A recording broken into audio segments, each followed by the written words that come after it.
Hi Aquarius, my sun sign brothers and sisters. Welcome to your April 2024 Astro Tarot with me, Raphael from Radiant Reality. It's an absolute pleasure to have you. Thank you so much for being here. Thank you so much for joining me. Quick note, these readings are for your sun, moon and ascendant sign, but if you're only going to watch one, make sure it's for your ascendant. It's going to be that much more accurate for you on that day-to-day level. With that said, I would like to bless my decks of cards with all forms of love, light, peace, prosperity and abundance, and I pray that the messages that come through are ultimately clear and concise.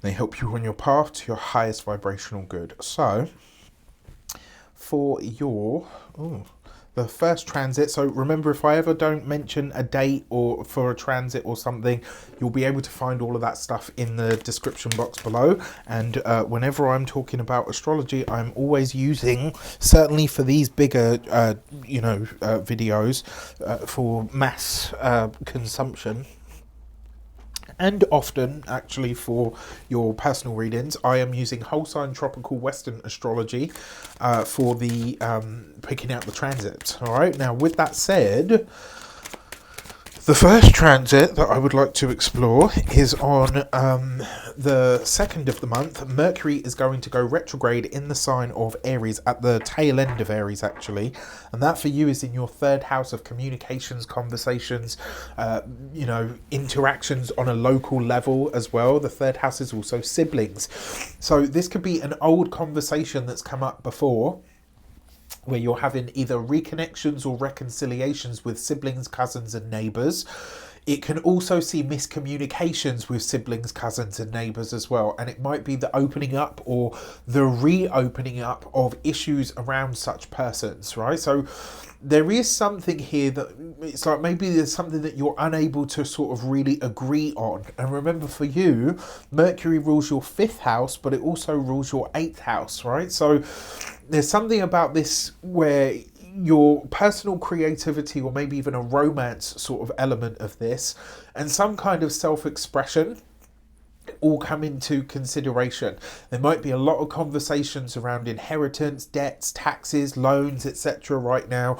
Any contracts or financial commitments of a big nature, because remember the 8th house is things like loans, mortgages, when the tax man here, that's what we call it here in the UK.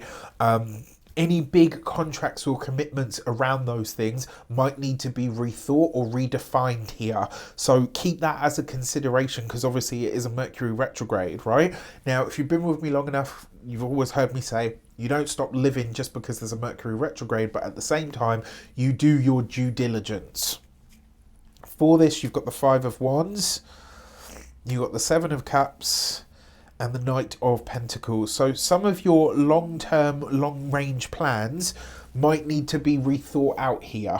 Another way this potentially shows up, the 5 of Wands with the 7 of Cups, that's an argument or a dispute that shows up, and potentially a lot of people talking. There's going to be a lot of huff and puff, right? And to be quite honest, because of the cards that are present, this is a miscommunication. Something is not clear here, right? Maybe it's not just you that doesn't have all the facts. Maybe it's several people. It's possible that there could be a few sort of different irons in the fire.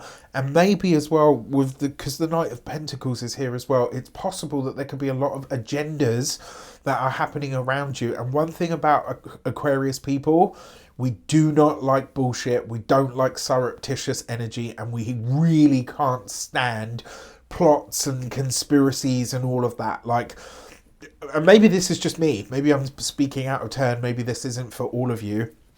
But one thing that I can definitely tell you Aquarius people hate is hints.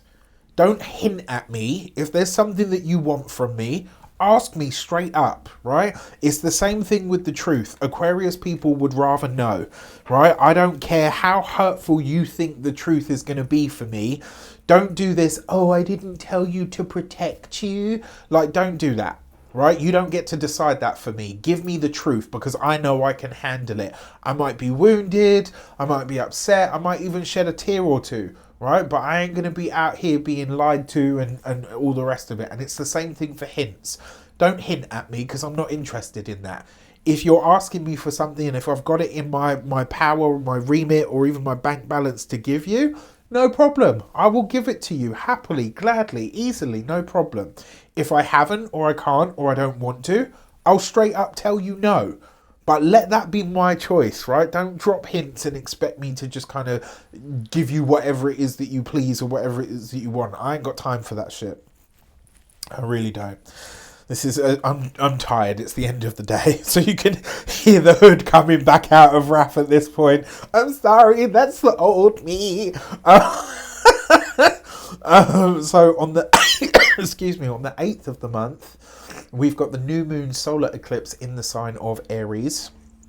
That's also in your 3rd house. So this could be, remember, eclipses are change points. This could be a big change in the life of a sibling, in the life of a cousin, or potentially even with a neighbour. That's all possible. I will also say with this as well, because the sun, this is happening at 19 degrees of Aries, and that means it's going to be conjunct Chiron at the time. So there could be some kind of wound being healed, some kind of conversation that brings a lot of healing. It might not be easy to have this, but it will definitely be, it will definitely be a powerful conversation, or the start of powerful conversations, or maybe even the gaining of a new perspective of some sort that really helps you kind of move forward in your life in some way. There's possibly a community or even a friendship tie that's formed around this, formed at this time, and any and all paperwork that's initiated at this time might be setting itself sort of into motion right now. If you desire to explore your local area that much more, this could be the time to, when you start sort of doing it. There is healing to be had here through honest, hard, sort of out in the open communication. And it might see you change your mind about something when it comes to your work, or maybe even potentially a health related matter. Now, the sun for you rules your relationships, your significant other, your partner, whether you've got one, whether you don't. It's one-to-one interactions that are impactful in your life. The moon for you rules your 6th house of your work, your maintenance, your physical health and vitality. So there's a lot of change that might be coming out of this eclipse for you, and maybe not, for a lot of the other signs, I feel like this is going to be quite limited and quite defined to whatever house it's in. Because of the houses and the associations and stuff, I feel like this is going to have it's going to be quite bitty for the Aquarius people. So for this, we've got the Queen of Wands with the Temperance card. So a Sagittarius woman may feature for you as a part of this, with the Ten of Swords. So that's very interesting. There's no death card here. But the Ten of Wands coupled with the Temperance card can show up as something like a funeral, things like that. It can also be where some kind of healing method, mode or modality makes itself known to you. And this might set you on a path that you really don't expect. As in, one of the ways that I see this potentially showing up is maybe a healthcare practitioner says to you, right, okay, you can no longer eat red meat. It might not be that for you, but it's possible that it could be something that really makes you kind of go oh, okay, this is a big change or a big shift point in my life. It's also possible that there could be interaction with healthcare professionals on somebody else's behalf. So you could be talking to doctors, nurses, therapists, etc. It wouldn't necessarily be for you. This may be for a fire sign woman. Because the Temperance card is here, it's very likely that she's a Sagittarius. But yeah, there's a strong sort of energy around this. And then for your next transit that I want to look at, which is on the 18th of the month, Jupiter and Uranus are going to come into a conjunction in your 4th house. So they've been flirting with this conjunction for the last 11 months, and now it actually comes exact. It comes exact on the 18th, and it will go right the way through to the 21st. Jupiter for you rules your 2nd house of money, finances and resources. Jupiter is the ancient ruler of Pisces. Pisces occupies your 2nd house of money, finances and resources. It also rules your 11th house, the gains that you get from your business, benefactors, people that can help or assist you. Conjunct Uranus, which rules literally your mind, your body, your outlook. This is your ruling planet in terms of modern astrology. And so these two coming together can bring amazing opportunities of a financial nature.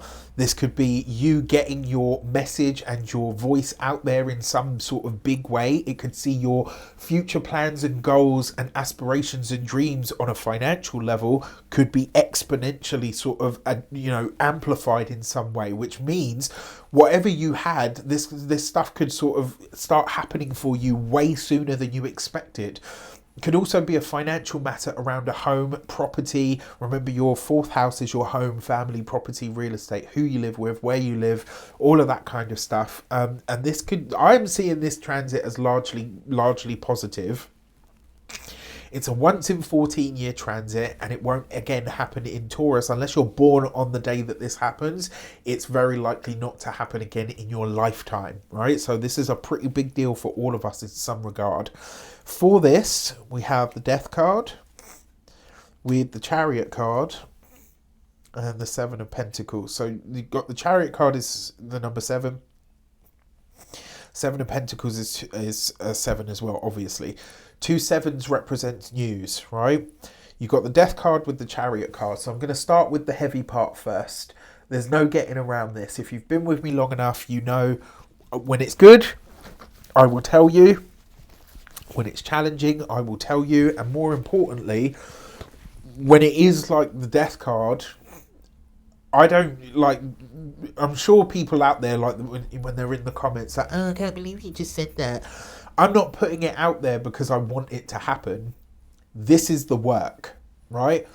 You read the good, you read the bad. This is the work. I'm not saying this to upset anybody. I'm not saying it because I want people to say like, oh, look how marvelous I am. This isn't about that. The way that I was taught to read is that you always say what you see, even when it's hurtful, even when it's challenging, even when it's painful. For you as a reader, right, and for your clients. This can be, it's not a guarantee, and it's not for everybody, but it can be. The Chariot card with the Death card can show up as a car accident. This is happening with the Chariot and the Seven of Pentacles. 2 sevens represents news. What this tells me is, on the wider world stage, around this time, around the 18th of April, there will be a car accident announcement that I think is probably going to upset or shock a lot of people. I really hope I'm wrong on that front. On a more personal level, this transit is overwhelmingly positive, I personally feel. But it might come with an element of change or shock. There might be some part of it that really shifts your mind and makes you think like, holy crap, I wasn't expecting that. And because Uranus is involved, the Death card doesn't have to mean death always. What it can also mean is that something abruptly comes to an end, like your living situation. This might trigger a move for you, right? Jupiter in the 4th, usually a bigger house or a nicer living situation. And then finally, on the 28th of the month, we're going to have Mars come into a conjunction with Neptune in your second house of money, finances and resources. Lunar will be at 29 degrees of Sagittarius and Venus will be at 28 degrees of Aries. That's a lot of energy at the 28 degrees, right? 28 degrees of the sign is a Cancerian degree. Cancer for you rules your physical health and vitality, so this is your body. It also, and because this is happening in your money sector and it's square to the gains that you get from your business, so you've had all of this wonderful stuff happen with this 11th house, because of this transit that came before. But here at the end of the month, maybe you realize what's in the way of making that happen. Mars conjunct Neptune is the spiritual warrior. So it does suggest that there's a pivot point that shows up. And all of this energy at that 28th degree of Cancerian energy, it means that your work and your maintenance sector, your physical health and vitality is highlighted. So Mars rules that communications, like your it also rules your career, because Mars is the ancient ruler of Scorpio, and your communications. Neptune rules your money, because it's the modern ruler of Pisces. So it's like tensions arise here for something about your daily experience that maybe needs to shift or change in order to accommodate some of the changes that you're making in your life.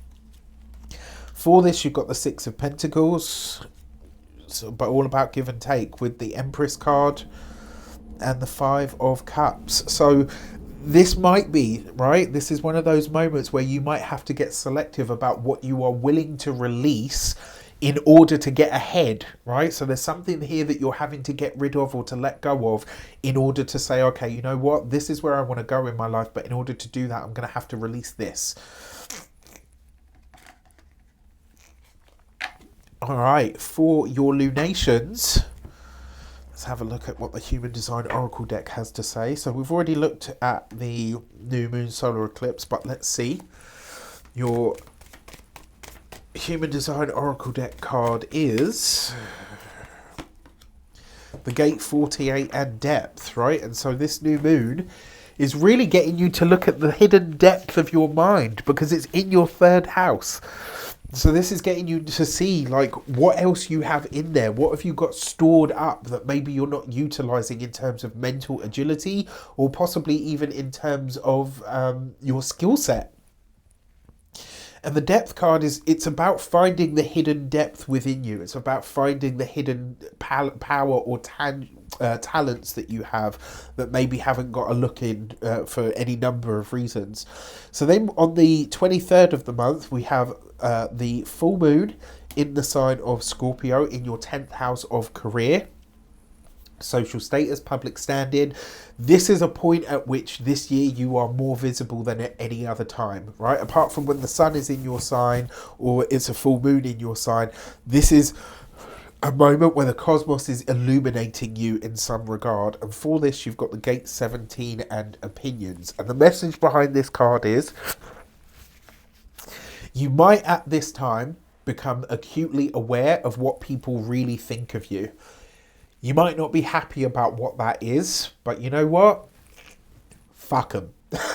Right? I'm just going to say that. Like, this is one of those times where I think it's going to be water off a duck's back for a lot of you. It might just be like, you know what? That's not important or relevant to my life. So as Mama Ru says, right? Whatever people think of me is none of my damn business. Okay? With that said, I wish you an abundance of all of that good stuff. Let me know in the comments how it shapes up. I wish you all of the best. Remember, April is going to be an interesting month in general, so don't take it all too personally. All right? With that said, take care, and I'll see you soon.